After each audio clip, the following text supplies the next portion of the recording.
Puranoticia.cl presenta Pura Noticia PM. Las noticias de la tarde, el regreso a casa, las informaciones de la región, Chile y el mundo. Las entrevistas y todo lo que necesitas saber. En todas nuestras plataformas, en televisión, en la web y en la radio.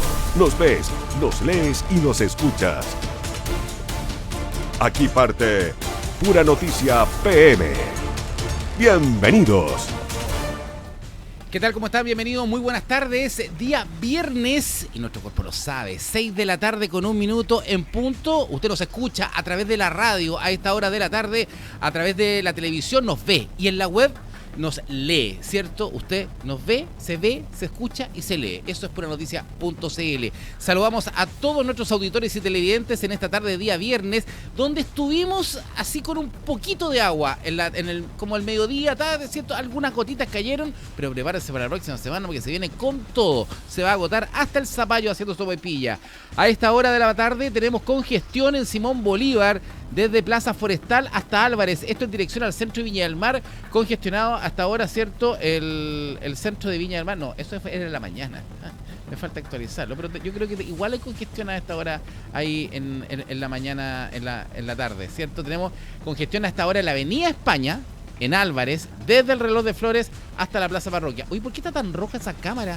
Mira, estamos viendo a esta hora de la tarde, le contamos a nuestros auditores que las cámaras de Zapping.com, que la tenemos desplegada en todo el país, vemos el Muelle Vergara con un rojizo que está claro porque está escondiéndose el sol a esta hora de la tarde. También tenemos congestión en la Avenida Marina, desde el Castillo Wolf hasta el Puente Ecuador. Mire, muéstrame la otra cámara de Viña porque ahí tenemos el Castillo Wolf y estamos viendo, ¿cierto?, el tránsito, que se ven las lucecitas prendidas a esta hora de la tarde ya en este día viernes de regreso a casa. ¿Dónde está usted? Escríbanos al WhatsApp al más 569 50 52 25 25, el WhatsApp, para que se contacte con nosotros y nos cuente qué está pasando en las diferentes calles. La hermosa imagen que tenemos es del cielo porteño de Valparaíso. Qué lindo es Valparaíso, ¿cierto? Nuestro puerto principal ya no es puerto principal, nuestra joya del Pacífico ya no es joya del Pacífico, pero es Valparaíso, seguirá siendo el hermoso Valparaíso. Se ven las luces, las grúas, ¿cierto?, de ese puerto maravilloso que nos acompaña durante esta tarde. Partimos, estos son los principales titulares que le tenemos presentados a esta hora de la tarde en Pura Noticia PM. ¿Hay querella o no hay querella? Social Arquitectura y la constructora San Sebastián desmienten al Ministerio de Vivienda y reportan otra falsedad del ministro Iván Poduje. El conflicto se originó luego que el MIMBU afirmara que empresas enfrentan querellas por 8 delitos desde marzo. No hay ni una querella. Pescadores dueños de la polémica planta de Jibia acusan persecución política de la UDI y apuntan al consejero regional Osvaldo Urrutia. Esto luego que la Federación de Pescadores Bahía Narau acusara que la oposición al proyecto responde a un hostigamiento político. El senador Espinosa revela que hay dos almas en el Partido Socialista, una liderada por Chicardini y Manucheri y otra por Bodanovich y Castro. El legislador socialista abordó las divisiones en la colectividad y defendió a la directiva ante las críticas internas. 3 detenidos deja una balacera y quema de camioneta en La Ligua. Carabineros apunten a un ajuste de cuenta entre bandas rivales.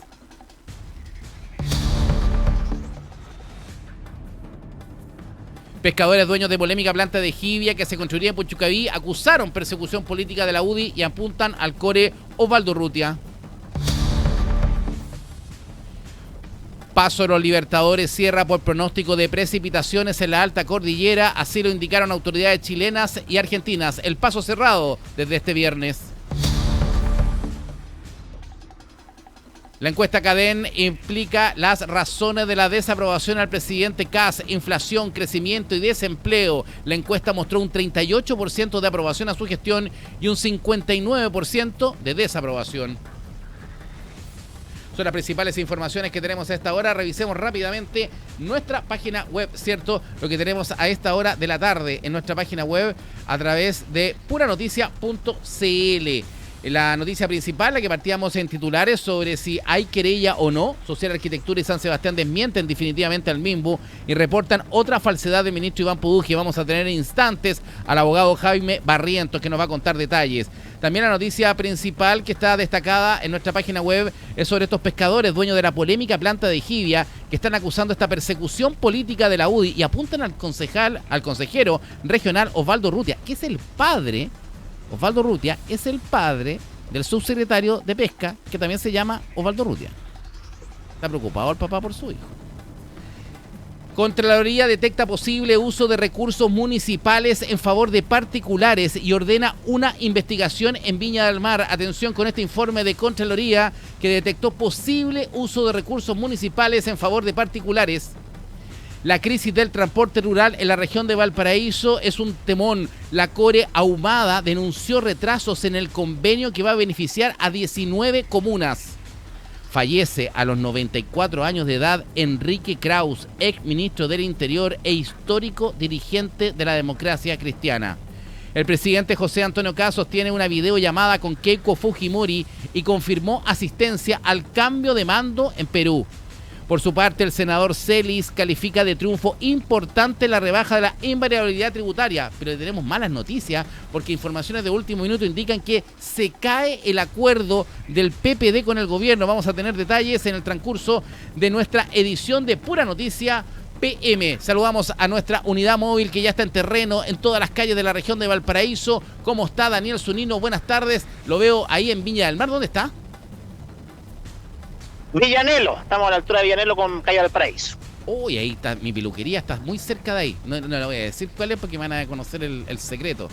Es una peluquería que me quemó el pelo y me dejó pelado. Después les doy el dato.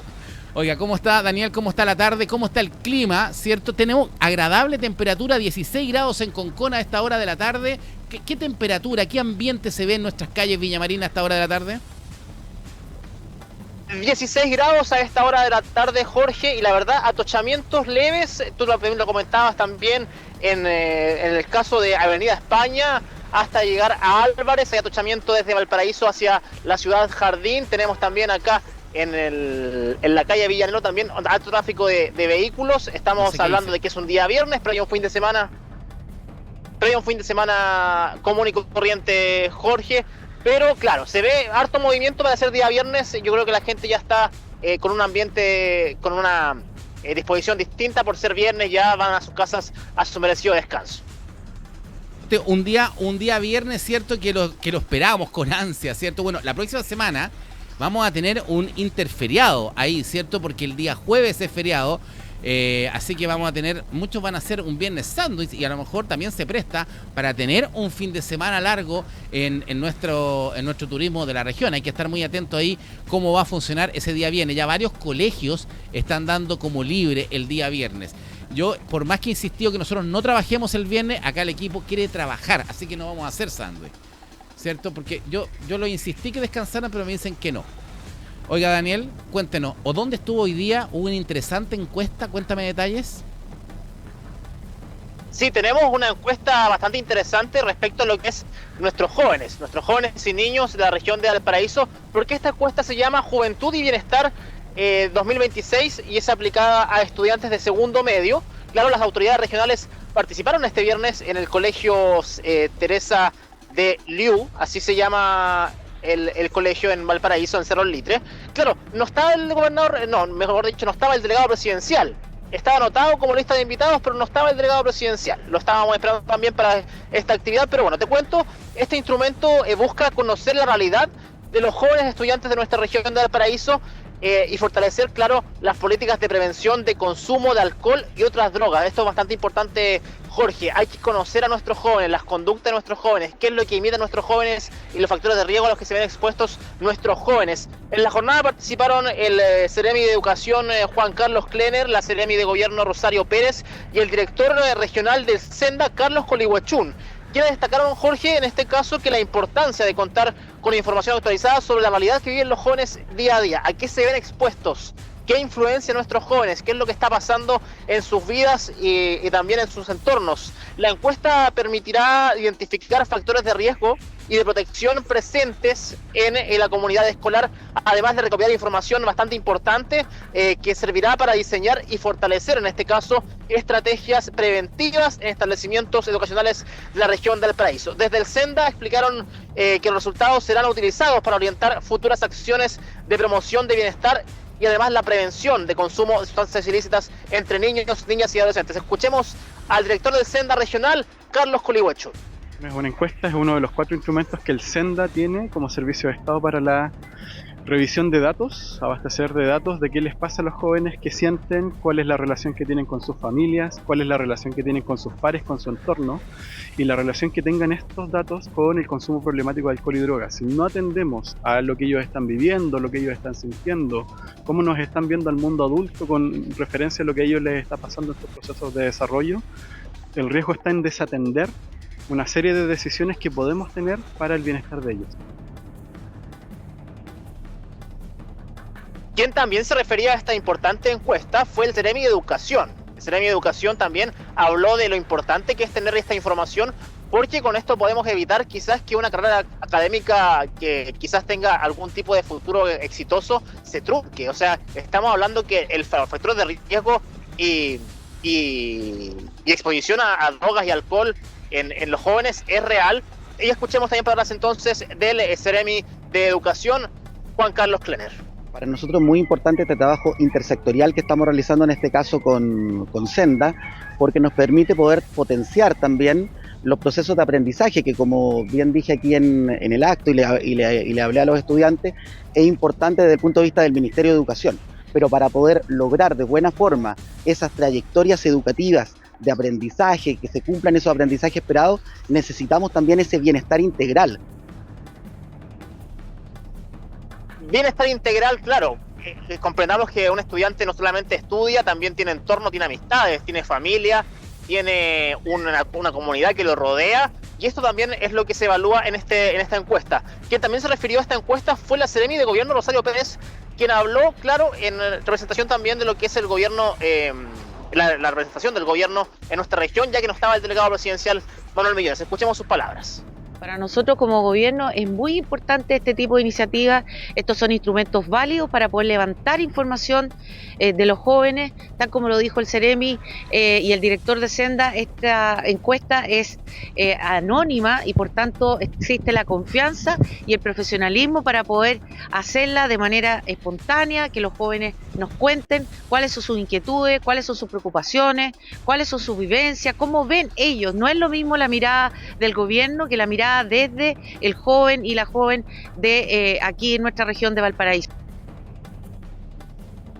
Yo conversaba, Jorge, con el Ceremi, mejor dicho, con el jefe regional de Senda, si es que había alguna opción, y también se habló con el Ceremi de Educación, si es que había una opción de ligar también esta encuesta y el resultado de esta encuesta también a servicios como Mejor Niñez, en caso de que un adolescente o un joven se vea expuesto en su núcleo familiar, por ejemplo, a riesgos de drogadicción o alcoholismo, y nos decían que no se descartaba que quizás hubiera un trabajo intersectorial.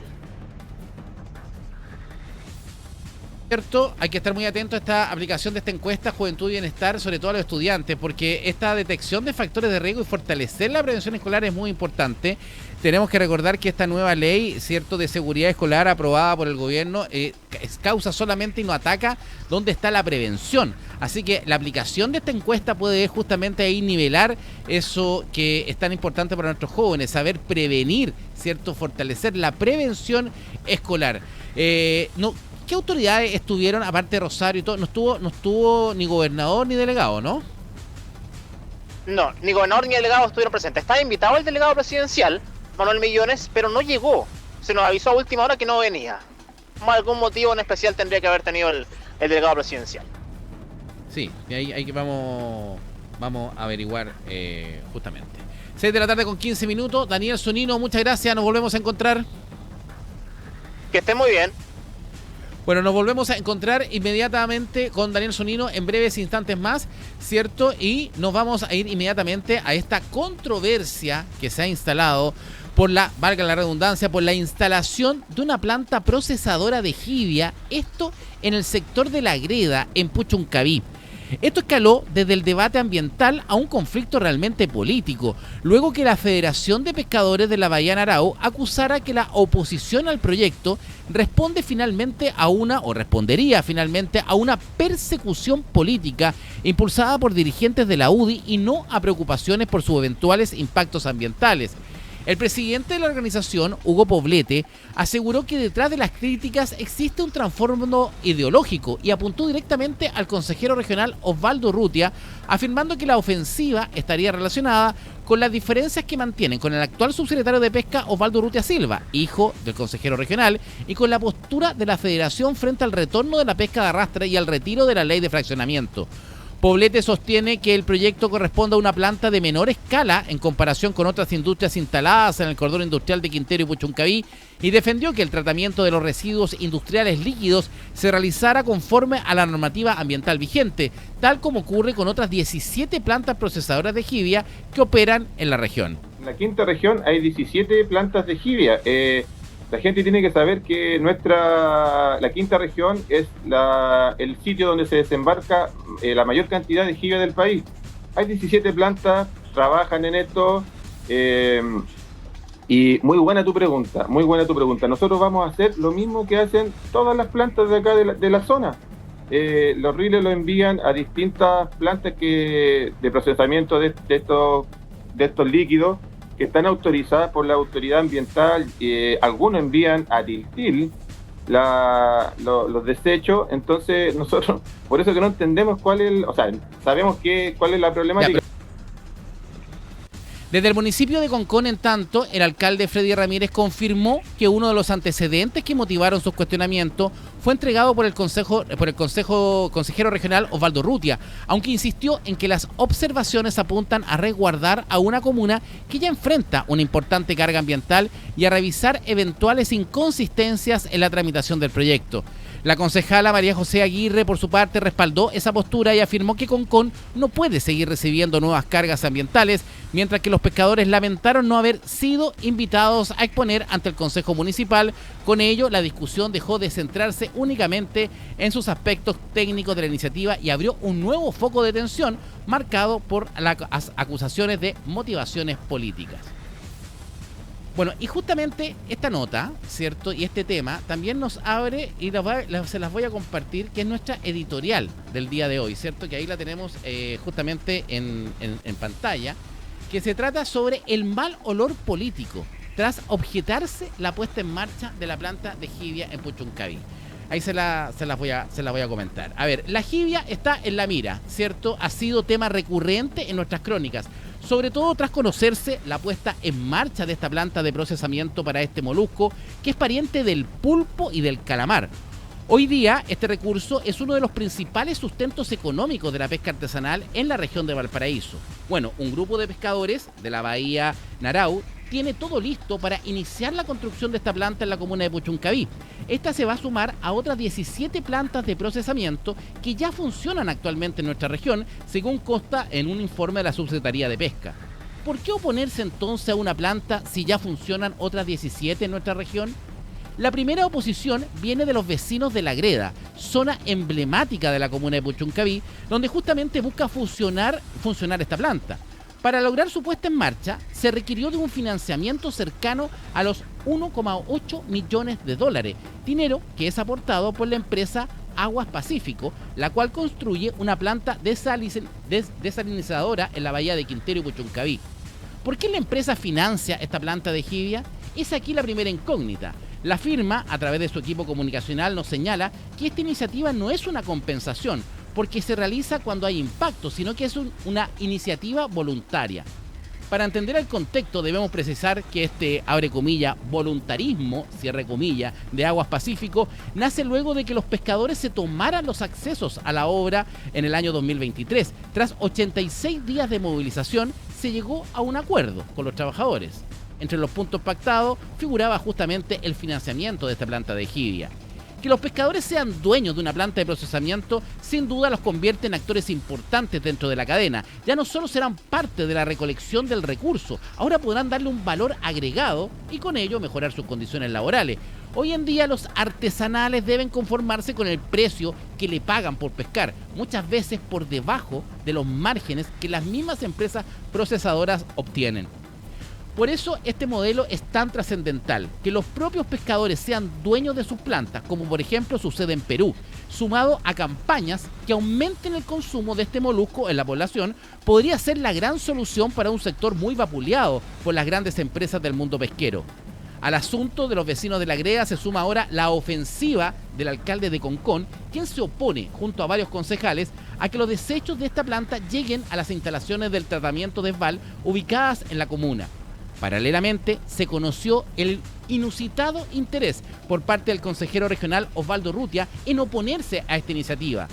No es un misterio que dicha autoridad sea padre del actual subsecretario de Pesca y Acuicultura, del mismo nombre, autoridad que ha generado controversia en su cargo tras revelarse su participación en una reunión internacional de pesca representando, escuche bien, a la Sociedad Nacional de Pesca Zona Pesca, el gremio que agrupa a las 7 familias que son dueñas del mar chileno.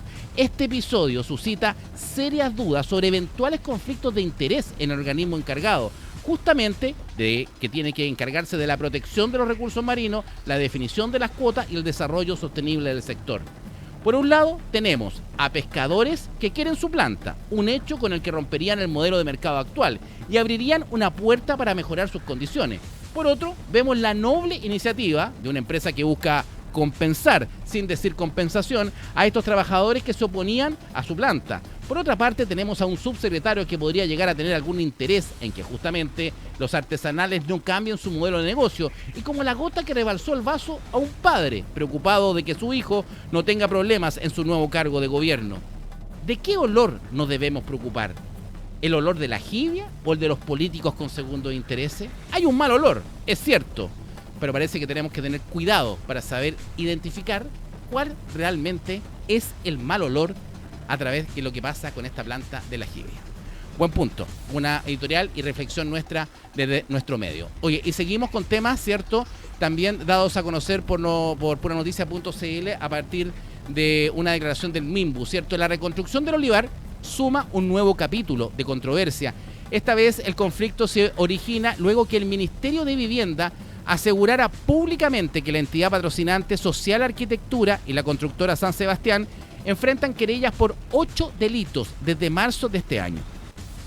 La información fue incluida en una declaración pública difundida por la cartera y también fue mencionada por el Ceremi de Vivienda, Marcelo Ruiz. Sin embargo, ambas empresas desmienten categóricamente esa versión y aseguran que hasta ahora no existe ninguna querella presentada por el MIMBU en su contra.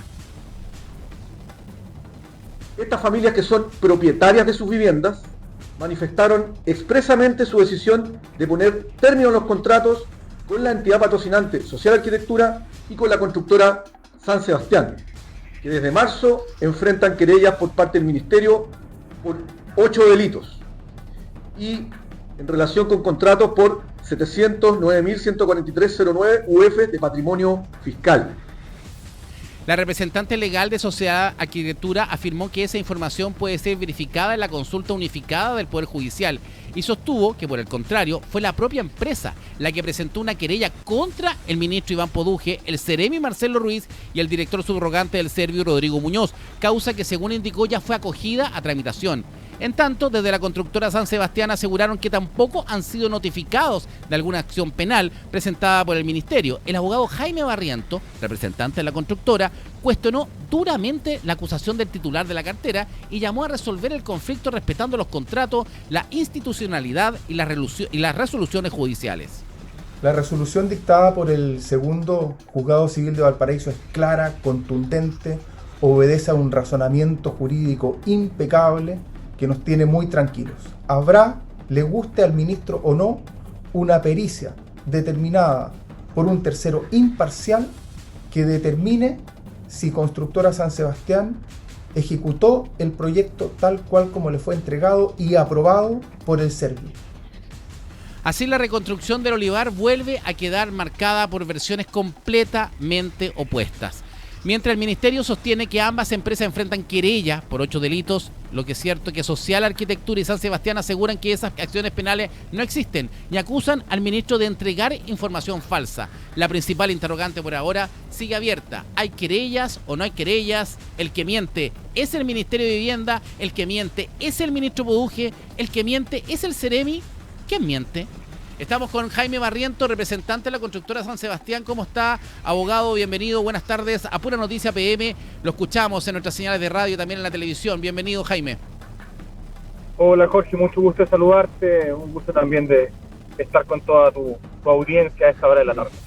Jaime, en el día de ayer, cuando yo escucho directamente al que vemos en pantalla, ¿cierto?, al Ceremi Marcelo Ruiz, y veo la declaración, el comunicado de prensa que manda el Ministerio de Vivienda o la Ceremi de Vivienda local de acá de la región de Valparaíso, donde dicen abiertamente: nosotros tenemos demandas, ¿cierto?, interpuestas a estas empresas desde marzo, y nombran 8 delitos. Inmediatamente nuestro equipo, y personalmente hice el trabajo, me comuniqué con los 2 periodistas, tanto de la Ceremía también como de Servio. No tuve respuesta para preguntarles directamente de qué querellas estaban hablando, porque teníamos desconocimiento de aquellas. Definitivamente el ministerio mintió, ¿o no, Jaime? La verdad, Jorge, yo estoy muy decepcionado de la manera en la que el ministro Poduje está conducido.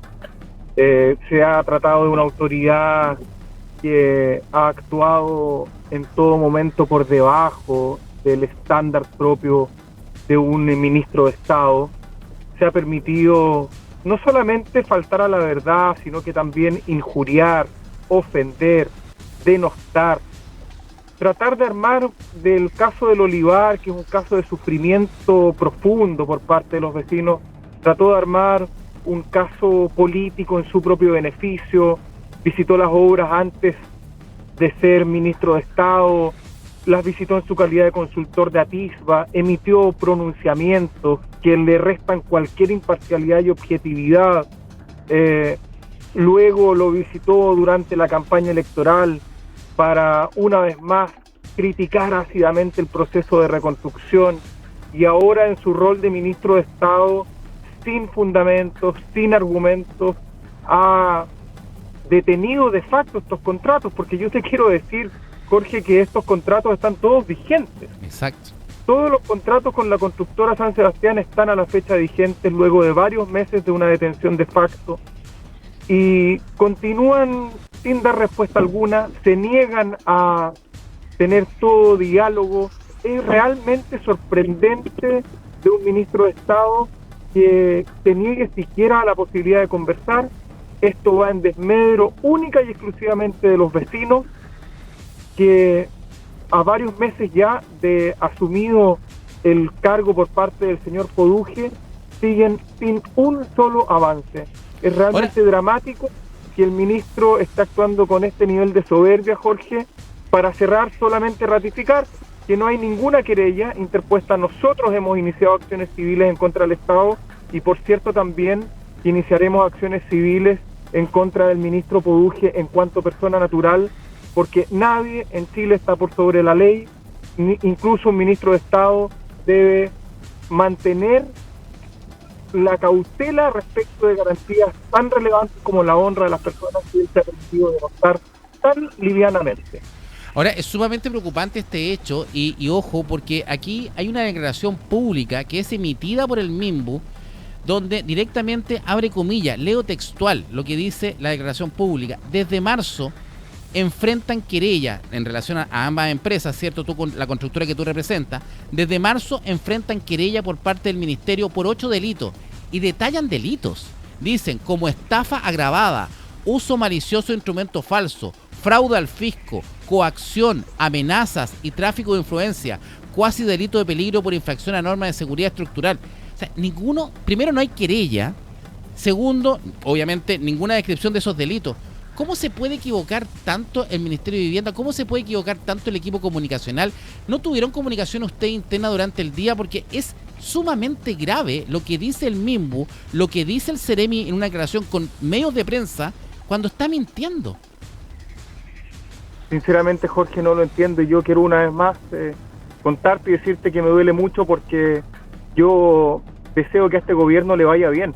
Yo tuve en su momento contacto profesional directo con quien hoy preside los destinos de la nación, me consta su valía personal y realmente espero que al gobierno del presidente Kast le vaya bien, pero el ministro Poduje no está a la altura del cargo que detenta. El ministro Poduje es una persona que no construye, sino que destruye. Es una persona que no tiende puentes, es una persona que no dialoga, es una persona que actúa con prepotencia, con soberbia. La verdad es que me tiene muy, muy decepcionado que una persona como el ministro Poduje integre el gabinete del presidente Kast. Espero que impere la ley, Jorge, y eso es lo que ha hecho el segundo juzgado civil de Valparaíso, que ha encauzado este conflicto en el ámbito técnico jurídico del que nunca debió salir. El contrato y las normas que regulan esta materia establecen que en caso de diferencias debe liquidarse el contrato, deben hacerse informes imparciales, debe, ante la negativa de la constructora que nunca ha existido, recién ahí iniciarse un procedimiento sancionatorio. Y la verdad es que no se entiende la razón que hay detrás de esta actuación del ministro Poduje. Yo francamente no puedo entender que haya decidido actuar de facto perjudicando a los vecinos a los que dice defender y que haya obrado por sobre la ley. Lo hemos comentado antes y creo que es oportuno reiterarlo. Aquí está debilitado la confianza entre el sector público y privado. Yo te puedo garantizar que hoy día ninguna empresa pública se atreve a contratar con el ministro Poduje. Es bastante preocupante, pero a ver, hoy día los dardos se están apuntando directamente al ministro Poduje, pero el que habla ayer no es el ministro Poduje, es el Seremi de Vivienda y Urbanismo, Marcelo Ruiz, que nosotros que somos de la región, ¿cierto?, conocemos su trayectoria. Marcelo Ruiz es un excelente profesional, ¿cierto?, trabajó durante mucho tiempo, era personal de planta en la Municipalidad de Viña del Mar, que ahora asume este rol de Seremi. Poco se entiende que él, porque él debe saber que efectivamente no hay querellas presentadas en contra de Social Arquitectura y San Sebastián. Él tiene que saber cómo, y discúlpame la expresión, porque yo la dije ayer, ¿cómo tan títere el Seremi? ¿Cómo él no se va a dar cuenta que está obrando mal? Jorge, la verdad no lo desconozco, yo encabezo una defensa jurídica, una defensa técnica. Lamento que el Seremi tampoco haya estado disponible para reunirse con nosotros. En cuanto él asumió, en cuanto se supo de esta controversia, yo lo contacté por supuesto a través de las vías formales, también intenté contactarlo directamente a través de mensajería de WhatsApp y no tuve siquiera una respuesta. Eso es francamente decepcionante. No me había tocado en 25 años de experiencia profesional, de ejercicio libre de la profesión de abogado, no me había tocado una contraparte que se negara a dialogar, que se negara a escuchar los argumentos de la contraria. Muchas veces uno no llega a acuerdo, pero como decía hace un instante, no me había tocado en 25 años alguien que se negara a tener una mesa de conversación. Es primera vez que tengo una contraparte que actúa por sobre la ley y que está completamente fuera de todo marco jurídico en su actuación y que además se niega a tender cualquier puente de diálogo. Las diferencias se resuelven muchas veces, Jorge, conversando, tendiendo puentes. Aquí había un mecanismo muy sencillo, que era la liquidación del contrato. El contrato lo establece y la norma vigente también. Cuando hay una diferencia entre las partes hay que liquidar y hay que discutir, debatir, incluso en sede judicial, respecto de las partidas que puedan estar objetadas. Pero no hacer lo que hizo el ministro. El ministro de facto suspendió las obras. El ministro armó una parafernalia diciendo que iba a demoler. No puede demoler. Luego entonces, para tratar de cumplir, desarmó 4 viviendas. Estas 4 viviendas se construyeron sobre cimientos que hizo la propia constructora San Sebastián, cuyos estados de pago están cursados. Todo este proceso se ha hecho con los contratos aún vigentes. Se han hecho anuncios rimbombantes, pero avance cero. Yo realmente estoy preocupado por los destinos de esta población. En definitiva, son 350 familias que están sin casa y que han visto postergado el sueño de poder regresar a un hogar, en este momento exclusivamente por responsabilidad del ministro Pudus. Yo Hola. lo llamo una vez más a dejar la soberbia, a conversar, a poder tender puentes, a liquidar los contratos, a entregar como corresponde los terrenos si es que se decide que Constructora San Sebastián no continúe ejecutando, pero lo que es inadmisible es que él de manera tan liviana haya confundido las responsabilidades del Serviu, de la entidad patrocinante y de la constructora, y que de manera tan liviana haya injuriado y calumniado a una empresa que tiene 20 años de trayectoria y más de 40.000 soluciones habitacionales construidas. Eso es inaceptable, es impropio de un ministro de Estado las expresiones que él se ha permitido y sin duda tendrá que responder. Estamos con Jaime Barriento, abogado de la Constructora San Sebastián. Jaime, bueno, hoy día está todo en manos de la justicia. La justicia ya paralizó el tema de la demolición, ¿cierto?, que quería hacer el ministro Poduje, hasta que no hubiese un pronunciamiento de un experto. ¿Cómo va ese camino judicial? Nosotros ya solicitamos la fecha de audiencia para que se designe el perito. Una vez que ello ocurra, se designará este perito imparcial y tendrá que hacer su informe que pondrá a disposición del tribunal. ¿En cuánto tiempo debe estar listo ese informe? Sinceramente, Jorge, no quiero quedar casado con un plazo, quiero ser muy responsable. Nosotros hemos sido muy cuidadosos, muy cautos, hemos seguido los caminos institucionales como el que ahora estamos del y en consecuencia te rogaría, pero no quiero quedar casado con un, a lo menos hasta que se haya designado el perito, y tener una conversación con él respecto de los márgenes temporales que él mismo va a fijar para la cuarta informe. Es muy importante ese pronunciamiento judicial, ¿cierto? Porque es la única esperanza, ¿cierto?, para que volvamos a tener un Estado de Derecho y que se cumplan los contratos, ¿cierto? Porque es lo que uno está pidiendo acá. Nadie está pidiendo que se entreguen casas falladas, nadie está en favor a que no se cumplan las condiciones contractuales. Aquí simplemente estamos pidiendo que se cumpla el Estado de Derecho, que es increíble que a un ministro se le esté pidiendo eso, pero eso es lo que se le está pidiendo directamente al ministro Poduje. Muchas gracias, Jaime, por este contacto. Vamos a estar muy atentos. Jorge, muchas gracias a ti, que tengas buena tarde y buen fin de semana. 6 de la tarde con 38 minutos, 22 minutos nos separan de las 7 de la tarde. Es un temón el tema del olivar, es un temón y nadie logra entender cómo sigue funcionando esto de la misma manera. Ayer la comunicación, el comunicado de prensa y realmente las palabras del Seremi Ruiz son una vergüenza. No podemos permitir que las autoridades, ¿cierto?, que representan y que supuestamente tienen que representar a ustedes, ¿cierto?, mientan de la manera que mienten. Decir en un punto de prensa que estas dos empresas están querelladas y demandadas por el Ministerio desde el mes de marzo es falso. No hay ni una querella presentada. O sea, no hay ni una querella presentada ni en marzo, ni en abril, ni en mayo, ni en junio. Ni una. Ni una querella. Es al revés. Al ministro le presentaron querella. Y nosotros le creemos al otro. Mundo al revés. Hacemos un alto comercial y seguimos. Esto es Pura Noticia PM. Tú nos ves en la televisión, nos escuchas en la radio, nos lees en la web. Son las noticias como a ti te gustan. Seguimos. Estamos presentando Pura Noticia PM. Las noticias de la tarde en todas nuestras plataformas.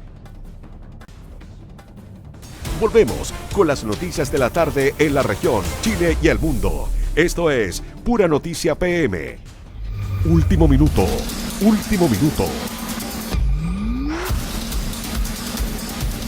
Último minuto. Tenemos información que se la habíamos adelantado. Senadores del PPD se restan de acuerdo con el gobierno por la mega reforma tras indicación que rebaja impuestos a empresas al 22%. En una carta firmada por Pedro Araya, Ricardo Celis y Loreto Carvajal, señalaron que el Ejecutivo movió la mesa a escondida y liquidó el acuerdo que se había firmado. Los senadores del Partido por la Democracia, que suscribieron el día miércoles un acuerdo con el gobierno respecto a la invariabilidad tributaria del plan de reconstrucción, decidieron retractarse.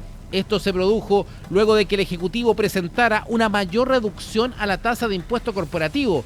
Mientras originalmente la rebaja iba a ser de un 27 a un 23%, la nueva propuesta ahora estipulaba alcanzar el 22%. En una carta firmada por los senadores Pedro Araya, Ricardo Celis y Loreto Carvajal, se expuso que, abre comillas, lo que conversamos con Hacienda tenía una base clara, explícita y no negociable, una sobretasa de 1,5% sobre el régimen tributario vigente en la mesa, con un impuesto corporativo del 23%. Al bajar hoy la tasa al 22%, el Ejecutivo motivó y movió la mesa escondida y liquidó el acuerdo que se había firmado, cierre de comillas. Añadieron que esto no es un tecnicismo, bajar la base del 23 al 22% significa menos recaudación y de forma significativa, porque en la práctica la sobretasa del 1,5% queda convertida en una miserable 0,5%, dijeron los senadores del PPD. Además expusieron que acá quedó demostrado con qué tipo de gobierno estamos tratando. Mire, escuche bien, dicen, uno dogmático, incapaz de construir acuerdos serios y que actúa de mala fe. Se firma una cosa y se ejecuta otra. Se pacta sobre una base y después se la mueve a conveniencia. Así no se gobierna un país. Así se destruye la confianza y se le falta el respeto a quienes conversaron de frente y con seriedad. Finalmente señalaron que lo decidimos con toda su letra. No vamos a validar esta trampa. No vamos a poner nuestros votos al servicio de una fórmula que recauda menos y desvirtúa todo lo conversado. Dejar la sobretasa en 0,5% en lugar de 1,5% comprometido no es un acuerdo, es su desmantelamiento y por eso no nos vamos a prestar, dicen los senadores del PPD. Atención, senadores del PPD se restan del acuerdo con el gobierno por la mega reforma tras indicación de rebaja de impuesto a empresa al 22%. Habían ganado, ¿cierto? Se había conversado que la invariabilidad tributaria iba a quedar, ¿cierto?, en tan solo 10 años, iba a bajar de 25 a 10, pero no había que cambiar nada más. ¿Qué lo que hace el gobierno? Baja un punto más el impuesto a la empresa. Esto realmente golpea a la mesa del PPD, los senadores realmente muy molestos, tratando al gobierno, cierto, de poco serio, directamente, como fueron sus palabras, uno dogmático, incapaz de construir acuerdos serios y que actúa de mala fe. Se rompe entonces el acuerdo del PPD con el gobierno. Último minuto, último minuto. Último minuto. Impresionante, lo del gobierno. Atención, se ve, porque en la mañana estábamos justamente celebrando a la clase política que se habían sentado a la mesa, que habían llegado a un acuerdo. Este había sido un logro político, ¿cierto?, de la presidenta del Senado, Paulina Núñez, de Renovación Nacional, quien había logrado que el ministro Quirós se sentara a la mesa, había logrado que el PPD entregara sus posibles votos a aprobar esta mega reforma, y a pesar que el gobierno, ojo, el gobierno tiene los votos para aprobarla, pero es importante aprobarla con la mayor cantidad de votos, porque esto da también una certeza distinta al mercado internacional, que debiese estar creyendo justamente en esta mega reforma como el motor que nos permita de una vez por todas saltar, ¿cierto?, de este empleo dramático que tenemos, estas tasas de cesantías dramáticas, a un mejor escenario. Pero claro, el gobierno, dice el PPD, directamente no cumple los acuerdos, es incapaz de construir acuerdos serios y se rompe este acuerdo importantísimo que era también como un triunfo político para Paulina Núñez, senadora y presidenta del Senado, es cierto, en esta ocasión. Revisemos los principales titulares a esta hora de la tarde. Senadores del PPD se restan de acuerdo con el gobierno por mega reforma tras indicación que rebaja impuesto a empresas a un 22%. ¿Hay querella o no hay querella? Social Arquitectura y San Sebastián desmienten al Ministerio de Vivienda y reportan otra falsedad del ministro Iván Poduje. El conflicto se originó luego que el ministerio afirmara que empresas se enfrentan querellas por 8 delitos desde el mes de marzo, situación que es totalmente falsa. Pescadores, dueños de polémica planta de jibia, acusan persecución política de la UDI y apuntan al consejero regional Osvaldo Urrutia. Luego que la Federación de Pescadores Bahía Narau acusara que la oposición al proyecto responde a un hostigamiento político. La Contraloría detecta posible uso de recursos municipales en favor de particulares y ordena una investigación en el municipio de Viña del Mar. La Casa Consistorial deberá iniciar un procedimiento disciplinario para determinar eventuales responsabilidades administrativas. Crisis del transporte rural en la región de Valparaíso queda al descubierto. Consejera regional Gisela Ahumada denuncia retrasos en un convenio que iba a beneficiar a 19 comunas. Senador Espinosa revela que hay dos almas en el Partido Socialista, una liderada por la dupla Chicardini-Manucheri y otra por Bodanovich-Castro. El legislador socialista abordó las divisiones en la colectividad y defendió a la directiva ante las críticas internas. Paso de los Libertadores cierra por pronóstico de precipitaciones en la alta cordillera, así lo indicaron autoridades chilenas y argentinas. Fallece a los 94 años de edad Enrique Kraus, exministro del Interior e histórico dirigente de la democracia cristiana. Seguimos con informaciones y nos vamos, ¿cierto?, al mundo del transporte, sobre todo al transporte rural, porque mejorar la conectividad en las zonas rurales de la región es una demanda que sigue pendiente. Aunque hace un año el gobierno regional aprobó recursos para implementar nuevos recorridos subsidiados, el proyecto continúa sin ejecutarse. Frente a esto, la consejera regional del Partido Comunista, Gisela Ahumada, responsabilizó al Ministerio de Transporte por el retraso. Este es el informe. La presidenta de la Comisión de Transporte del Consejo Regional, Gisela Ahumada, denunció en entrevista con Pura Noticia Matinal que un convenio aprobado hace un año permanece paralizado por trámites administrativos en el Ministerio de Transporte, pese a que el gobierno regional ya comprometió una inversión de 3.000 millones para financiar nuevos recorridos subsidiados. Según explicó la consejera, la iniciativa considera mejorar la conectividad en 19 comunas de la región mediante servicios con mayores estándares de calidad, incorporando buses con GPS, tarifas reguladas, gratuidad para adultos mayores y personas con discapacidad, además de una antigüedad máxima de 15 años para los vehículos. No, hay cambio de gobierno, nos reunimos con el actual ministro de Transporte en el mes de abril, se cuenta esta situación, la cual no estaban en conocimiento. Y se compromete a que en el mes de mayo aproximadamente se destrabaría este convenio, pero ya estamos en julio y todavía no pasa nada. Y hoy día tenemos la presión de los alcaldes y de las vecinas y los vecinos que viven en zonas rurales que están en conocimiento de este convenio. Ahumada cuestionó el centralismo en la toma de decisiones, asegurando que las modificaciones administrativas realizadas a nivel central han impedido iniciar el proceso de licitación. Además, recordó que el Ministerio de Transporte había comprometido destrabar el convenio durante mayo, situación que hasta ahora no se ha concretado. Para la autoridad regional, la demora afecta directamente a las comunidades rurales, donde el transporte público suele desaparecer durante la tarde, dificultando el acceso a servicios básicos y afectando la calidad de vida de quienes viven más alejados de los centros urbanos. La Contraloría Regional de Valparaíso instruyó a la Municipalidad de Viña del Mar iniciar un procedimiento disciplinario para determinar eventuales responsabilidades administrativas de funcionarios municipales tras detectar antecedentes que podrían constituir una vulneración al principio de probidad en el marco de una causa urbanística que actualmente es revisada por la Corte de Apelaciones de Valparaíso. La medida quedó establecida en un oficio emitido por el Contralor Regional subrogante Jaime Guarelo Munt, luego de una denuncia presentada por el abogado Jaime Esteban Piña en representación de la empresa Macroocéano S.A.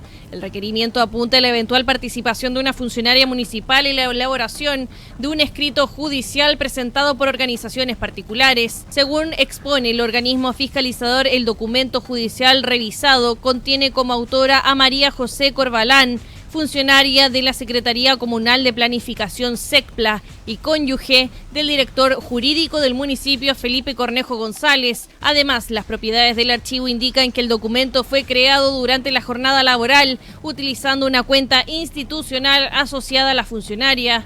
Si bien la Contraloría aclaró que no le corresponde pronunciarse sobre el fondo del litigio urbanístico que actualmente conoce la Corte de Apelaciones de Valparaíso, sostuvo que sí tiene facultades para investigar una eventual utilización de tiempo o recursos públicos en favor de particulares, así como posibles conflictos de interés relacionados con la actuación de funcionarios municipales.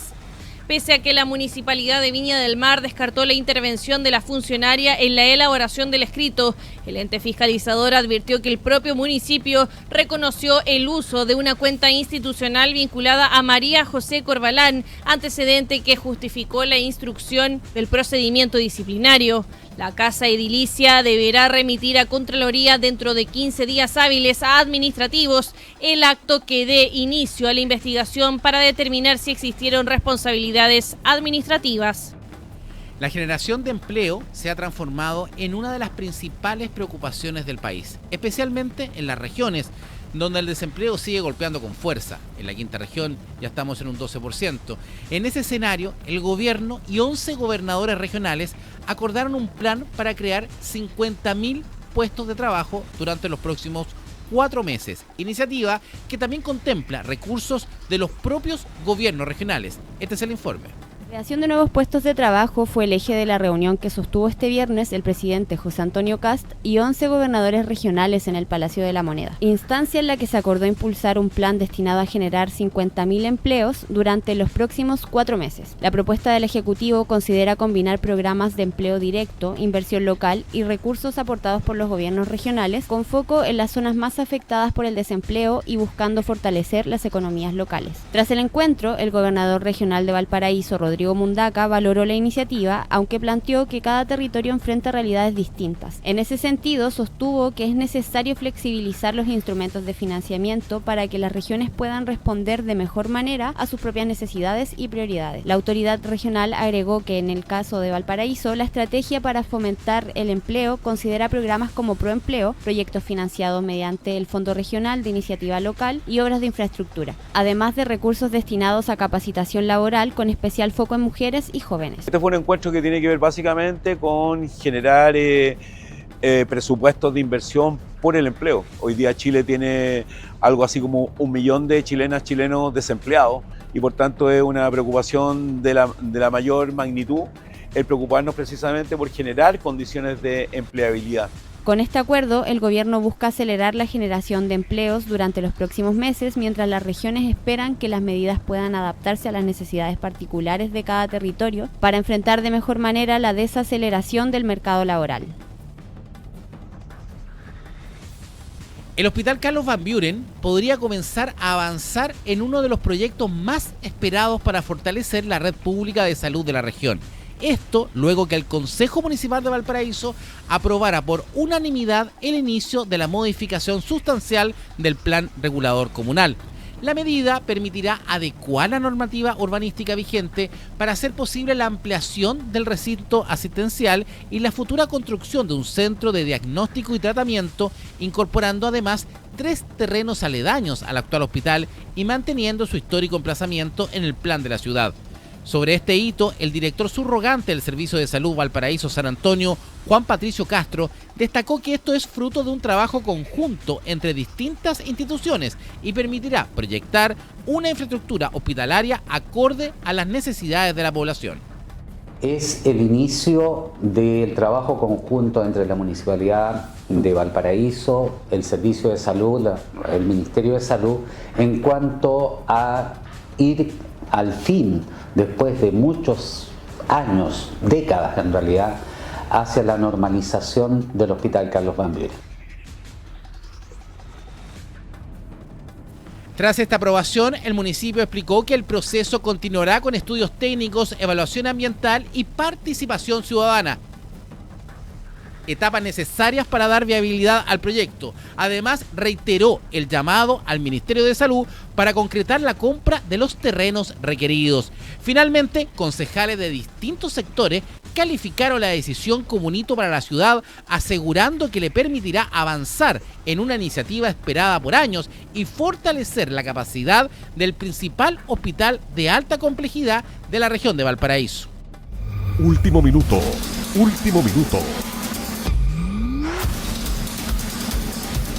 Último minuto. Tenemos información de último minuto y la política y la mega reforma está continuando minuto a minuto dando noticia. Atención, el ministro de Hacienda, Jorge Quirós, da pie atrás y desiste de la rebaja del impuesto corporativo al 22% para privilegiar el acuerdo con el PPD. Atención, el gobierno da pies atrás y desiste de la rebaja del impuesto corporativo al 22%. El ministro de Hacienda, Jorge Quirós, anunció esta tarde, hace instantes, que el gobierno va a retirar la indicación que buscaba rebajar al 22% el impuesto corporativo en medio de la tramitación del proyecto de reconstrucción.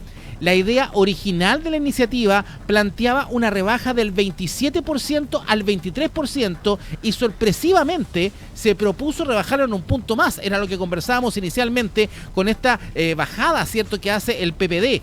Esto provocó un quiebre con los senadores del Partido por la Democracia, quienes habían alcanzado un acuerdo con el titular de la cartera, del cual se retractaron justamente horas antes o minutos antes. Al respecto, el ministro de Hacienda señaló que no es misterio, porque se ha hecho público que había un acuerdo con el PPD en esta materia y ambas partes de buena fe han entendido un tema algo distinto, pero nosotros queremos privilegiar el acuerdo y se retracta el ministro Quirós. El jefe de la billetera fiscal anunció que vamos a mantener la tasa corporativa a la baja hasta el 23% y en consecuencia privilegiando y honrando el acuerdo que cerramos con los senadores Pedro Araya, Loreto Carvajal y Ricardo Celis. Bajo este contexto, informó durante la discusión de la mega reforma en la Comisión de Hacienda del Senado que vengo, presidente, en retirar las indicaciones 61, 63, 65 y el séptimo transitorio. Cabe recordar que en una carta firmada los senadores Araya, Celis y Carvajal acusaron que el Ejecutivo movió la mesa a escondida y liquidó el acuerdo. Los parlamentarios explicaron que a lo que conversamos con Hacienda había una base clara, explícita y no negociable. ¿Qué pasará ahora con el PPD? ¿Y seguirá el acuerdo? Mira, el ministro Quirós da pie atrás y desiste, ¿cierto?, de la rebaja del impuesto corporativo al 22% para privilegiar el acuerdo con el PPD. Último minuto. Último minuto. Último minuto. 7 de la tarde con 2 minutos, 7 con 2 minutos, acontecía tarde sobre las noticias de la mega reforma. Primero teníamos este pie atrás, ¿cierto?, del PPD, de los senadores PPD. Inmediatamente el ministro Quirós, en un buen gesto creo personalmente, ¿cierto?, el ministro da un pie atrás, desiste esta rebaja del impuesto corporativo y queda al 22% para poder lograr mantener este acuerdo, que es importante como signo que un partido de oposición, que senadores de la oposición aprueben esta mega reforma para el gobierno. Noticia completamente en desarrollo, se la contamos en Pura Noticia PM, son las noticias de la tarde, tú nos ves en televisión, nos escuchas en la radio, nos lees en la web, son las noticias como a ti te gustan, comerciales, y seguimos. Estamos presentando Pura Noticia PM, las noticias de la tarde, en todas nuestras plataformas. Volvemos con las noticias de la tarde en la región, Chile y el mundo. Esto es Pura Noticia PM. Último minuto. Último minuto. Último minuto. Y nos vamos directamente al Congreso Nacional. Último minuto. Último minuto. Nos vamos al Congreso Nacional, escuchamos al ministro Quirós en vivo a esta hora de la tarde. Desacuerdo, pero entiendo el malentendido y precisamente buscando que no haya ninguna duda respecto de la buena intención y buena fe nuestra, es que hemos decidido mantener el 23% y no ir en el 22%, que era lo que yo de hecho había avisado algunos días antes de ese acuerdo. Senador, algunos integrantes, o sea, ministro, estamos en vivo escuchando al ministro Quirós, que se desiste de la rebaja del 22% del impuesto corporativo. Escuchamos en vivo desde el Congreso Nacional al ministro de Hacienda, Jorge Quirós. No hay ninguna improvisación. Lo que pasa es que este es un proceso donde se ha ido nutriendo el diálogo de más antecedentes. Un tema que se levantó, por ejemplo, fue el tema del efecto fiscal en el corto plazo, un tema que nosotros meditamos, calculamos, estuvimos llanos entonces a bajar el impacto inicial de $1.500 millones del crédito al trabajo, reducirlo, lo redujimos a 600. La combinación que buscamos busca una combinación de un crédito al trabajo más focalizado, con una baja de impuestos adicional, que es lo que siempre hemos estado buscando, mayor competitividad tributaria. No hay ninguna improvisación, ese es el norte, hacia allá vamos. Y bueno, surgió este impasse y nosotros valoramos mucho el acuerdo de invariabilidad, creo que es central, y por lo tanto, en función de eso es que hemos reiterado a los senadores del PPD con que me ha tocado conversar, que admitimos teníamos un entendimiento distinto, pero dando muestra de buena fe, es que estamos adhiriendo a la interpretación que tenían ellos. Ministro, entonces usted cuando... Somos tres senados, estamos en vivo en completamente directo con en las vivo, declaraciones del ¿cierto? ministro Quirós, luego de esta... Al ministro Jorge Quirós, ¿cierto? Desde el Congreso Nacional, en la imagen de TV Senado que tenemos en este minuto en vivo, en todas las plataformas de puranoticia.cl. Escuchamos al ministro Quirós. Planteé que si ellos habían entendido que el acuerdo era con 23, que no era mi entendimiento, sino que el acuerdo era sencillamente una prima del 1,5, si ese es el entendimiento y eso significaba que ellos se podían distanciar, entonces yo vuelvo al 23. Es decir, ellos se comprometieron con volver a tener el voto en caso que usted mantuviera el 23%. Lo hicimos totalmente unilateralmente en el sentido de que dando muestra de buena fe no es una transacción y confiamos en que ellos vayan a volver al acuerdo que tenemos. Ministro, cuando usted hace este anuncio en la comisión, ¿estaba al tanto del comunicado del Partido por la Democracia? No, de hecho la verdad es que no nos arrepentimos de nada en esta materia, no nos arrepentimos de haber vuelto al 23 porque es la señal de buena fe que queremos dar y que queremos que los senadores mediten porque estamos volviendo exactamente a lo que ellos dicen haber entendido y ahí estamos. Ministro, ¿y esta era una indicación solamente de su cartera o incorporaba también la participación de la presidenta del Senado, Paulina Núñez, en la negociación? Siempre hemos estado en coordinación, las distintas personas del gobierno y también los legisladores. Siempre se habló de un monto, de bajar el monto inicial de 1.500 millones de dólares que irrogaba esta reforma a un monto parecido a 600 millones y yo anuncié públicamente el 22 días antes, de hecho, y salió en la prensa escrita, nuestra intención, la de Hacienda, de ir por un 22, pero bueno, ahí estamos. De todas maneras, quiero destacar un par de cosas en el lado positivo de esta jornada. Creo que ha sido una excelente jornada y especialmente porque se han llegado a acuerdos importantes. Y quiero celebrar un acuerdo que concitó la unanimidad de todos los integrantes y que fue una propuesta promovida por los senadores Carter, el senador Ibáñez también y el señor Tisotti, en el sentido de que en caso de enfermedades catastróficas hay un crédito tributario que tenga el empleador para que el empleador contribuya a financiar el evento que haya tenido el trabajador o trabajadora, su cónyuge o sus hijos y dar una tranquilidad a las familias que pasan por esa situación y tener por lo tanto una solución rápida que calme las ansiedades en eventos familiares tan tensionantes como ese. Motivó la aprobación general, unánime, constituye uno de los créditos tributarios y constituye también nuestra visión como gobierno, que es que los recursos vuelvan a las personas, que ojalá no pasen por la larga burocracia estatal y las cosas se resuelvan dentro del principio de que las personas pueden tener los recursos para ellas mismas tomar las decisiones y resolver sus problemas más acuciantes. ¿Cuáles son los pendientes que quedan para el día lunes en la tramitación? Consultas para el día lunes. Vamos como por un poco más de la mitad, tenemos que entrar a invariabilidad, de hecho, y después quedan un par de cosas más, pero ya hemos pasado por los temas principales tributarios, después vienen los temas de permisos y temas ambientales que fueron vistas en una comisión especial.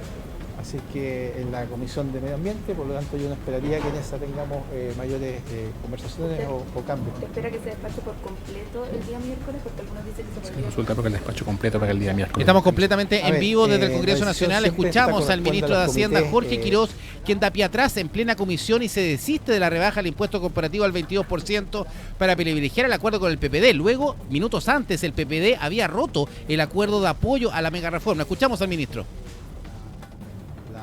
Los comités del Senado tendrán que tomar una decisión. Muchas gracias.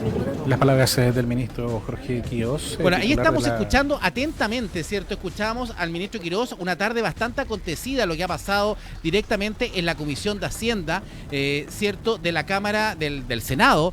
¿Por qué? Porque hay el ministro, ¿qué es lo que hace? Presenta unas indicaciones para bajar el impuesto corporativo un 22%. ¿qué hace el PPD? Se molesta y se enoja. No, dice, este no es el acuerdo que teníamos. Nosotros teníamos un acuerdo que esto se mantenía al 23%, ¿cierto? Inmediatamente Quirós da pie atrás y desiste de esta rebaja del impuesto corporativo al 22% para así privilegiar el acuerdo con el Partido por la Democracia. Información que se ha desarrollado durante horas de esta tarde en la Comisión de Hacienda del Senado. Escuchábamos recién al ministro Quirós completamente en vivo a la salida, ¿cierto?, del lugar de la comisión. Estamos en contacto ahora en línea con el senador Rodolfo Carter, quien presenció todo el evento, ¿cierto?, ahí en la Comisión de Hacienda. ¿Cómo está, senador? Bienvenido, buenas tardes. Muy buenas tardes, ¿cómo estás? Senador, ¿cómo pasa esto? ¿En qué minuto el ministro pone la indicación y en qué minuto desiste de esta indicación de rebaja del 22% del impuesto corporativo? La verdad es que en el tenor de la conversación reservada que hubo en los últimos días con 3 senadores del PPD que estaban dispuestos a votar favorablemente la invariabilidad tributaria, se había acordado la invariabilidad y el ministro Quirós pensó que eso tenía la amplitud como para rebajar un punto más la carga tributaria de primera categoría, producto de que estaba ahorrando mucho dinero, claro, con el abandono del subsidio al empleo. Eso no lo entendió así el PPD y eso generó un nivel importante de desconfianza en estos 3 senadores que yo los entiendo. De hecho, durante el almuerzo yo le planteé al ministro Quirós que lo más importante en cualquier conversación es la buena fe, cualquier. Y no hay que pensar tanto lo que yo quise decir, sino lo que no habían entendido mi interlocutor. Y los senadores del PPD, encabezados por Pedro Araya, habían entendido algo completamente distinto. Por tanto, a mí me pareció importante como gesto que el ministro en la comisión, no por teléfono, no en privado, no en la cocina, como se dice hoy, claro, en la comisión dijera retiro la indicación porque privilegio la buena fe. Aquí hubo un malentendido, sí, al ministro pero le acaba... privilegiamos la buena fe. Y yo creo que y por eso el ministro, porque escuchamos la declaración al ministro recién a la salida, ¿cierto?, del Senado, y el ministro decía, esto es un acto de buena fe. Entonces, efectivamente, el ministro, cuando llega a este acuerdo con los senadores del PPD, lo entiende mal. Y piensa que podría haber bajado al 22. Inmediatamente no responde directamente cuando pone la indicación a los senadores, sino que lo indica en la comisión. O sea, el PPD hasta ahora no sabemos si mantiene el acuerdo inicial o no. Mire, usted sabe que todos los Jorge son jodidos. Son difíciles, son buenos negociando. Pero en este caso el ministro reconoció, no sé si el error, pero el problema de comunicación, y yo no pude conversar con él en el almuerzo, que hay 2 cosas. Uno, siempre, a todo evento, cuando tú conversas con un adversario, tienes que actuar de buena fe. No se hace trampa y no tienes que permitir que el del frente crea que estás haciendo trampa. Si el otro siente que lo fuiste leal, hay que aclararlo de inmediato y hacer lo que hizo el ministro Quirós. Y hay muchos que dicen, no, disculpas públicas, la voltereta, bien un portal electrónico de una radio que sea la voltereta. Estamos tan esclavos de la imagen del TikTok, de la cosa de corto plazo, y nos olvidamos lo que nos han dicho los grandes chilenos. Eduardo Frei Montalva, hace muchos años atrás, dijo, no se humilla quien pide por su patria. No se humilla quien retrocede cuando cree que a través de retractarse, de volver atrás, nos permite alcanzar un acuerdo por el bien de Chile. Eso es lo que ha hecho el ministro Quirós. Sí, es realmente un buen gesto y como usted lo contextualiza muy bien, senador, estamos con el senador Rodolfo Carter, ¿cierto? Se entiende de esa manera y también se entiende de la misma manera al escuchar al ministro. Senador, muchas gracias por este contacto. Espérese un poquito, Jorge. Espérese un poquito. Le hice una excepción porque yo usualmente no hablo con la prensa. Sí sé. Estamos, pero por medio de la región en la que me dio nacer, no estoy hago las excepciones con usted más. Quiero contarle que hubo un Jorge hace 30 años que murió de leucemia. Era mi papá. Un día como hoy. Mi papá era un trabajador muy modesto en una empresa y nos correspondía a un hospital público para atenderse frente a la leucemia que él sufría. Y la empresa en la que él trabajaba, la SNA, apostó con gran parte del tratamiento en una clínica, la mejor clínica del momento en Chile. Mi papá tuvo todos los tratamientos imaginables. Murió finalmente, pero morimos con la tranquilidad que tuvo todos los médicos, los mejores medicamentos, toda la dignidad. Yo me pregunté siempre, cuando era hace 30 años, yo era un niño, ojalá pudiera pasarle a más gente este milagro que me pasó a mí y a mi familia. Y ahora que los chilenos de la región de la Araucanía estimaron pertinente hacerme su senador, y veo esta discusión tributaria, dije, ahora es cuando puedo tratar de colaborar con eso. Hoy día se ha aprobado una indicación que a mi juicio es súper importante en ese sentido. Las empresas de Chile van a poder aportar como un crédito hasta 150 UTM en el combate directo de la enfermedad catastrófica que tenga un trabajador y también su grupo familiar. Y eso se aprobó hoy día. Por unanimidad. De hecho, la indicación la presenté yo con la firma del senador Diego Daño, porque tiene que ser una mirada transversal. Porque el cáncer no distingue entre colores políticos ni indicación geográfica. Y afortunadamente hoy día estamos, primero, se subió el monto del aporte. Originalmente el gobierno estaba dispuesto a 100 UTM, llegó a 150 UTM. Después de los 150 UTM las empresas van a poder seguir aportando, pero con un crédito un poco más bajo. Va a permitir además que no solo el trabajador reciba un aporte para el cáncer o la enfermedad catastrófica que tenga, sino también a su pareja y a sus hijos. O sea, es una iniciativa, una muy buena iniciativa, senador. Felicitamos la presentación que hace usted en conjunto con Diego Ibáñez, el senador también de nuestra región, ¿cierto? Porque claro, como usted dice, estos son los acuerdos transversales, estos son los acuerdos que hablan bien de la política, senador. Sí, no, y además, mire, yo me acuerdo perfecto cuando mi papá le diagnosticaron la leucemia. Yo estaba recién egresado de la universidad. Yo no entendía cómo el mundo seguía dando vueltas y mi papá se moría. Y además estábamos tan solos. ¿Cuántos años tenías tú, Rodolfo? 23 años. Bueno, 30 años después, un día como hoy, 30 años después de la muerte de tu padre, yo creo que esta es una muy buena noticia para los trabajadores de Chile. ¿Cierto? Que las empresas puedan acceder a un crédito para ir en ayuda de ese trabajador de hasta 150 UTM. Creo que es una iniciativa que, saliendo del Senado, saliendo de tu mano, ¿cierto? Es una iniciativa que hay que celebrar. Así que muchas felicitaciones, senador. Y además es importante para la paz de Chile, pasar las empresas del mundo de la confrontación y la lucha de clases al mundo de la colaboración. Lo que es el país que queremos tener. Exactamente. Los se sientan queridos y respetados por su empresa. Donde las empresas, empresarios, pymes, trabajadores, todos, la clase política, todos empujemos el mismo carro. Buen gesto el ministro Quirós, mejor noticia la que usted nos trae, senador. Muchas gracias por este contacto. Un abrazo. Chao, Jorge. Gracias. Chao. El senador Rodolfo Carter, qué buena noticia nos trae. Qué buena noticia justamente nos trae el senador. Gracias por ese contacto, el senador Rodolfo Carter conectado con nosotros. Nos vamos. Inmediatamente estaba hablando la senadora Bodanovich, ¿cierto?, del Partido Socialista. Vamos a volver con reacciones directamente al Congreso Nacional en cualquier minuto, ¿cierto? Información de último minuto en la que estamos dando a través justamente de buenanoticia.cl. Escuchamos al presidente de la Comisión de Hacienda a esta hora de la tarde, quien está dando declaraciones ahí a la salida del Congreso, Javier Macaya. Escuchamos a Javier Macaya. Flexibilidad mucho más allá de la que siempre se le ha criticado al ministro Quirós, incluso contra percepciones, por ejemplo, en materia del impuesto de primera categoría, que me hubiese gustado que hubiésemos avanzado en una reducción mayor. Creo que es algo que es importante para Chile y es muy probable que este proyecto se quede corto en todo lo que significa crecimiento económico, inversión, y vamos a tener que seguir pensando medidas para que nuestro país se vuelva a poner de pie.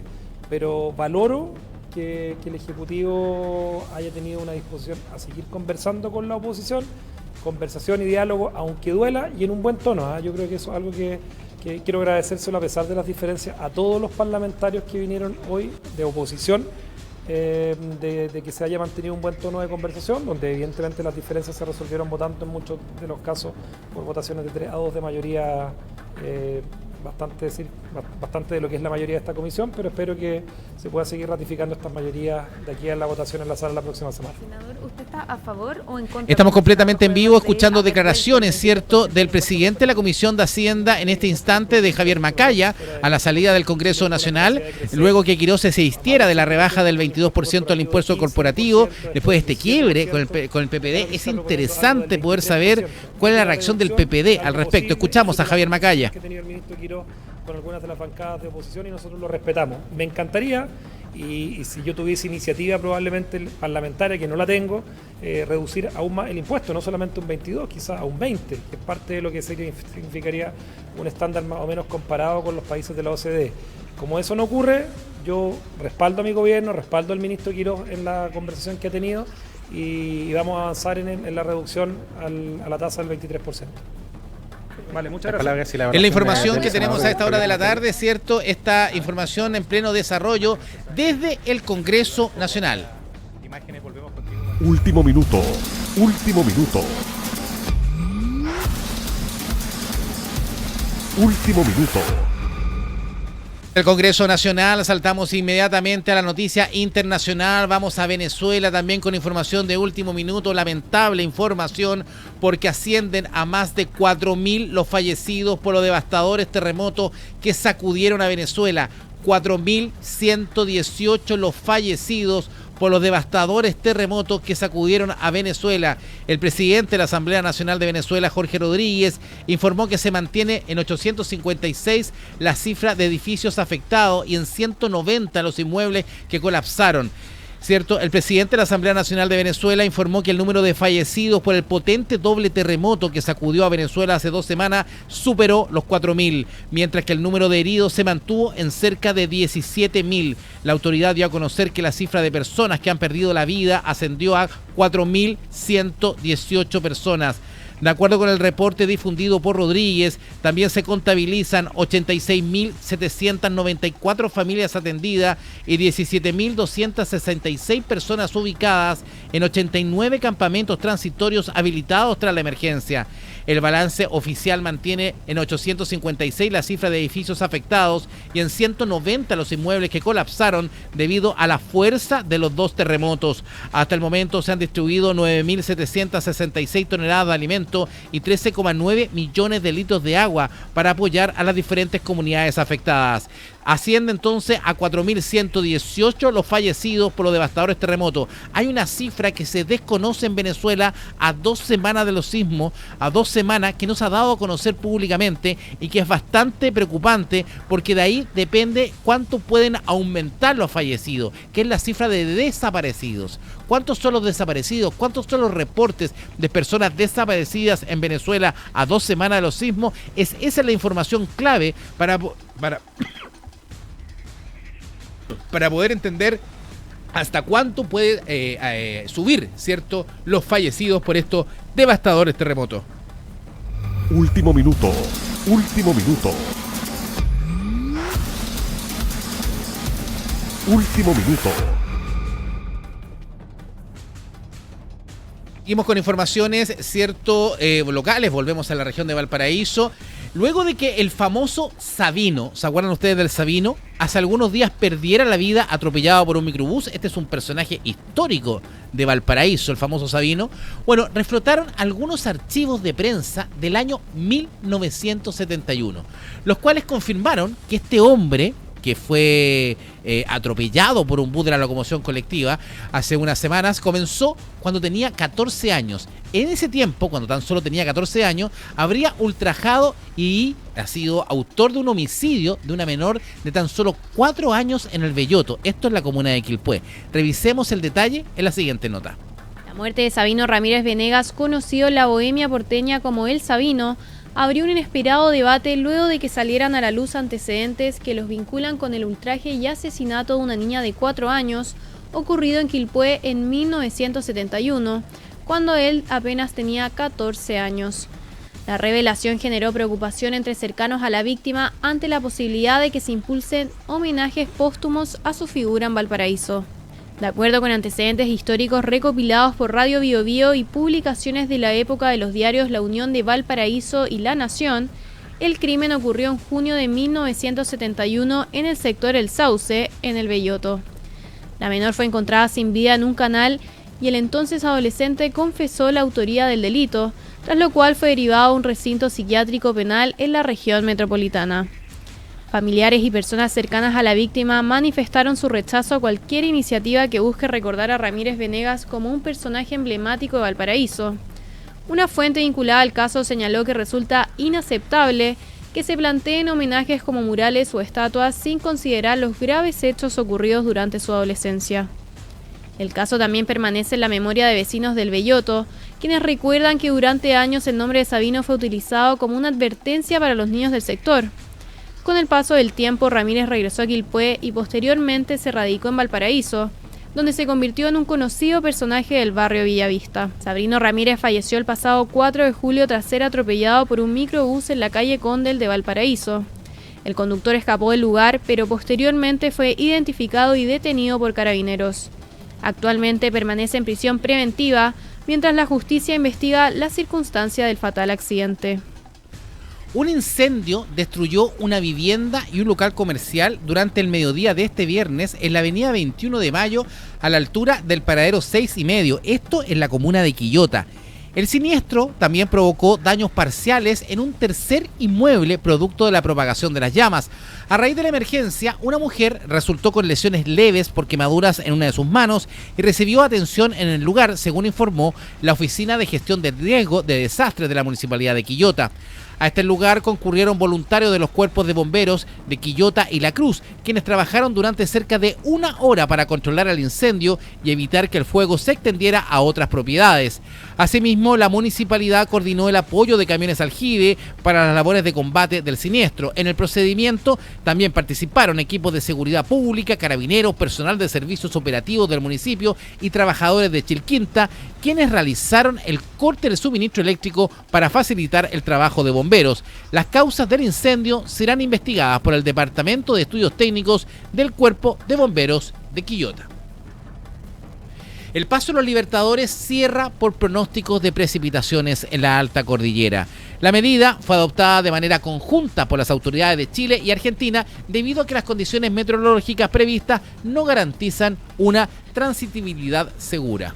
El paso fronterizo Los Libertadores permanecerá con cierre preventivo, así lo informó el Sistema Integrado Cristo Redentor, el que señaló que debido al pronóstico de precipitaciones en la alta cordillera, se tomó esta medida ya que, de acuerdo con los informes de Vialidad de Chile y Argentina, impide garantizar una circulación segura por la ruta internacional. La medida fue adoptada de manera coordinada por las autoridades fronterizas de ambos países y regirá durante este viernes 10 de julio con el objetivo de resguardar la seguridad de quienes transitan entre Chile y Argentina a través del principal corredor terrestre.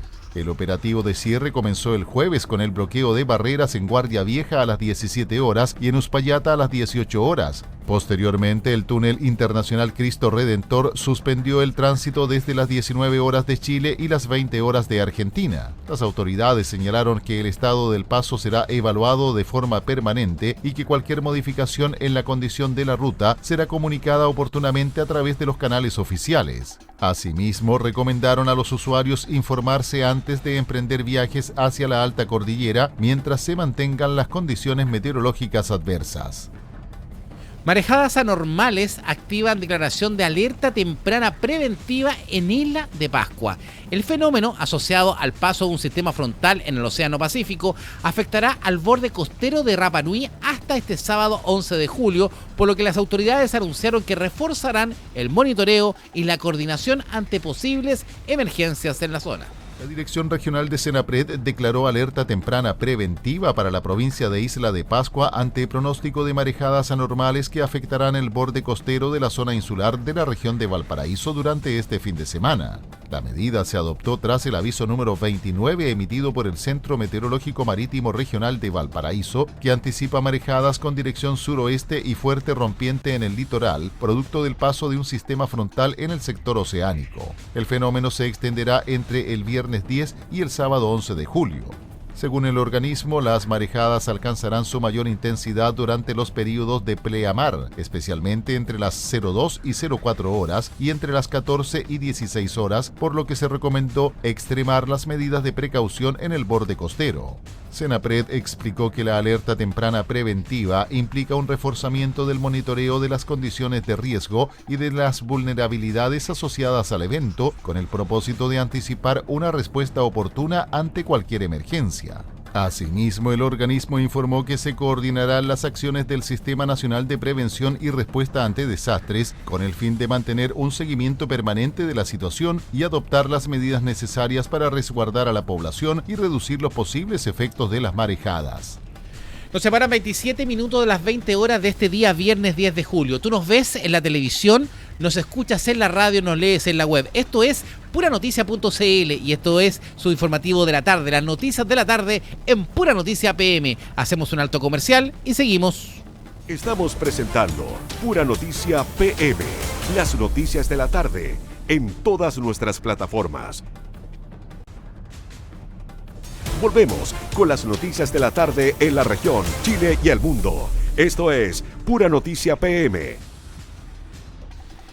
Seguimos en Pura Noticia PM, las noticias de la tarde a través de puranoticia.cl. Tú nos ves en la televisión, nos escuchas en la radio, nos lees en la web. La política chilena está de luto. Este viernes se confirmó el fallecimiento de Enrique Kraus, histórico dirigente de la democracia cristiana, ex ministro del Interior durante el gobierno de Patricio Aylwin. Su extensa trayectoria estuvo marcada por el servicio público y un rol clave en los primeros años de la transición a la democracia. Con pesar fue recibido este viernes el fallecimiento de Enrique Kraus Ruske, histórico dirigente de la democracia cristiana, ex ministro del Interior y uno de los protagonistas de la transición a la democracia. La noticia fue confirmada por la propia colectividad, que destacó su trayectoria política y su compromiso con el servicio público. A través de un comunicado, la democracia cristiana expresó sus condolencias a la familia del ex secretario de Estado, resaltando que su legado estuvo marcado por la defensa de la democracia, el Estado de Derecho y el diálogo, asegurando que su aporte permanecerá como parte de la historia del partido y del país. Kraus se desempeñó como ministro del Interior durante el gobierno de Patricio Aylwin, periodo en el que debió enfrentar algunos de los episodios más complejos de los primeros años del retorno a la democracia, entre ellos el asesinato del senador Jaime Guzmán y el denominado boinazo, mientras ejercía como vicepresidente de la República. A lo largo de su carrera también fue ministro de Economía durante el gobierno de Eduardo Frei Montalva, presidente nacional de la democracia cristiana, diputado de la República y embajador de Chile en España y Ecuador, consolidando una extensa trayectoria en la vida política nacional. Revisamos a continuación las principales informaciones del ámbito internacional. Cuba confirmó conversaciones con Estados Unidos para intentar resolver sus diferencias bilaterales. Brasil se refirió a la próxima transición presidencial en Colombia y Estados Unidos volvió a elevar la tensión con Irán, al igual que Teherán no controla el estratégico estrecho de Hormuz. Los detalles en el siguiente despacho de Carmen Paz González. Hola, ¿cómo están? Vamos a revisar de inmediato noticias internacionales aquí en puranoticia.cl. Y vamos a comenzar en Cuba, porque el gobierno confirmó que mantiene conversaciones con Estados Unidos con el objetivo de buscar soluciones mediante el diálogo a las diferencias que persisten entre ambos países.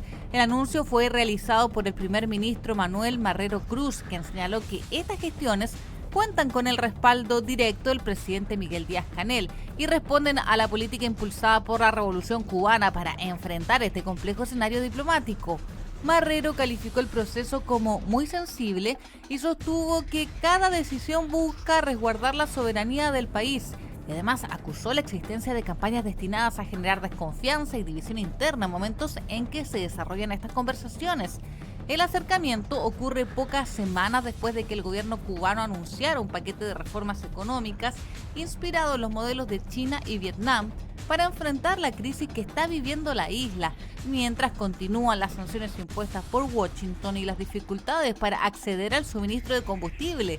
El escenario se mantiene especialmente tenso. Esto luego del intercambio de acusaciones protagonizado esta semana por ambos países durante una sesión de la Asamblea General de Naciones Unidas, donde Cuba volvió a denunciar que las restricciones estadounidenses constituyen un castigo colectivo contra su población.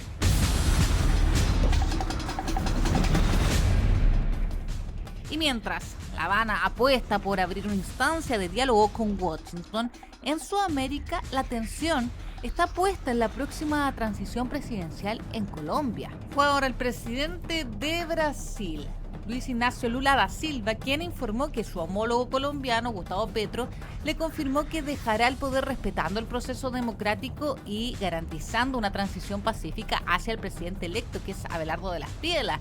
Bueno, según explicó Lula, ambos sostuvieron una conversación telefónica de cerca de 20 minutos y en ella abordaron tanto la situación política colombiana como diversos temas de cooperación bilateral. El mandatario brasileño afirmó que Petro reiteró su compromiso con la democracia y con una entrega ordenada del mando presidencial que estaba prevista para comienzos de agosto. Descartó cualquier incertidumbre respecto del proceso institucional y durante el diálogo también analizaron materias vinculadas a la ciberseguridad, la inteligencia artificial y la necesidad de fortalecer la cooperación permanente entre ambos países una vez que asuma el nuevo gobierno colombiano. Lula aprovechó además de agradecer la colaboración de Petro durante su administración y destacó su aporte a la integración regional, la protección de la Amazonía y la lucha conjunta contra el narcotráfico y el crimen organizado transnacional.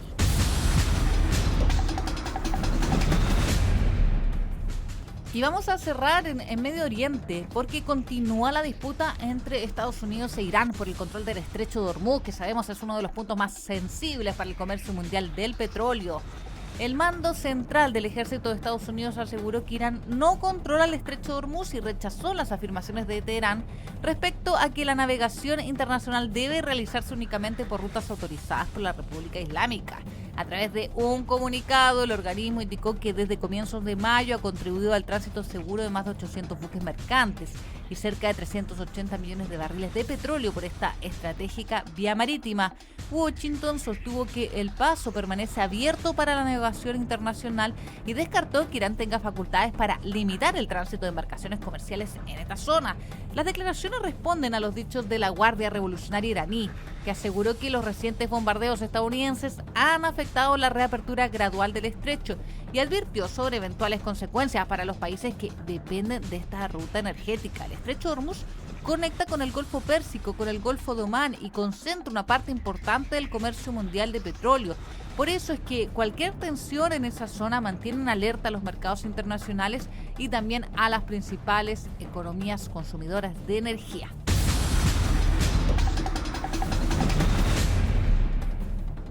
Y con esta información vamos a dejar hasta aquí la revisión de noticias internacionales que hacemos a través de puranoticia.cl.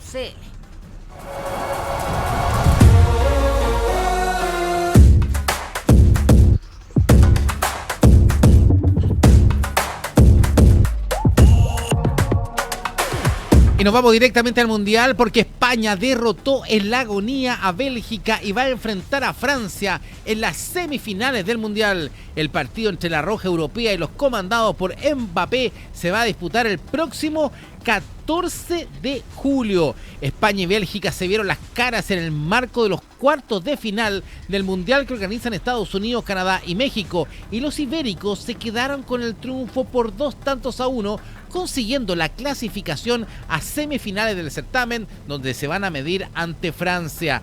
El partido comenzó con el protagonismo de la Roja, que se adueñó del balón como es de costumbre en su juego, y el primer gol del encuentro fue obra de Fabián Ruiz a los 30 minutos, quien aprovechó un rebote luego del intento de Dani Olmo. 5 minutos después, los dirigidos por Luis de la Fuente tuvieron una nueva ocasión tras el tiro libre pateado por Yamal, que contuvo el arquero Courtois. Pero antes que se acabara la primera mitad, Bélgica sorprendió y empató el duelo con un tanto de Charles de Cateler, quien le quitó el invicto sin goles al arquero. A los 10 minutos del segundo tiempo, el autor del gol para los Diablos Rojos casi aumenta el marcador luego de sacar un remate que se fue por muy poco lejos del arco. Los belgas reclamaron penal a los 62 minutos de juego debido a que un balón pegó en el brazo de Rodri, pero el árbitro y el VAR no lo consideraron. Cuando parecía que el partido se iba a la prórroga, Michael Merino, que llevaba unos minutos en la cancha, arremetió en el área y puso el definitivo 2-1 para España. En la próxima ronda de semifinales, los españoles se medirán ante Francia el próximo martes 14 de julio.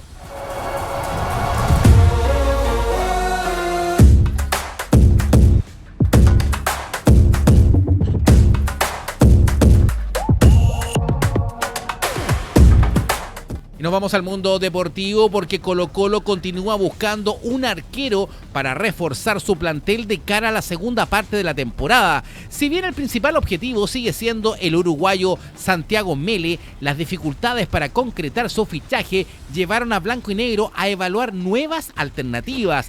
En ese escenario apareció el nombre del paraguayo Juan Espínola, el portero de 31 años que actualmente juega a préstamo en Barraca Central y pertenece al club argentino Newell's Old Boys. Fue ofrecido a la dirigencia alba como una opción en caso de que no prospere la negociación por el guardameta uruguayo. Según trascendió desde Argentina, el nombre de Espínola genera interés en Blanco y Negro y además su incorporación asoma como una operación accesible. El arquero registra paso por clubes paraguayos y argentinos chilenos, además de convocatorias a la selección paraguaya durante el proceso encabezado por Eduardo Berizzo. Mientras Blanco y Negro sigue intentando cerrar la llegada de un arquero para el segundo semestre, el mercado de pases continúa abierto y la dirigencia mantiene distintas alternativas sobre la mesa para reforzar al plantel albo.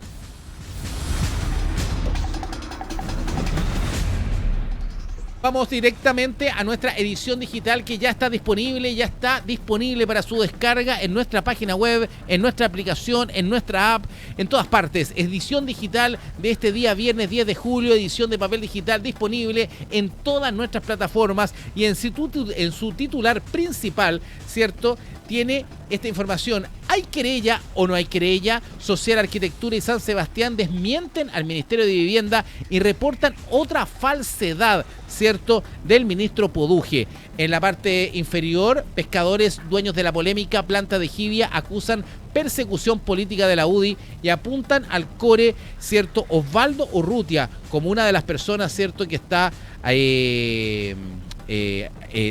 que de una u otra manera apunta directamente al alcalde Freddy Ramírez para poder oponerse a esta planta o a que voten los residuos de la planta Jibia en Concón.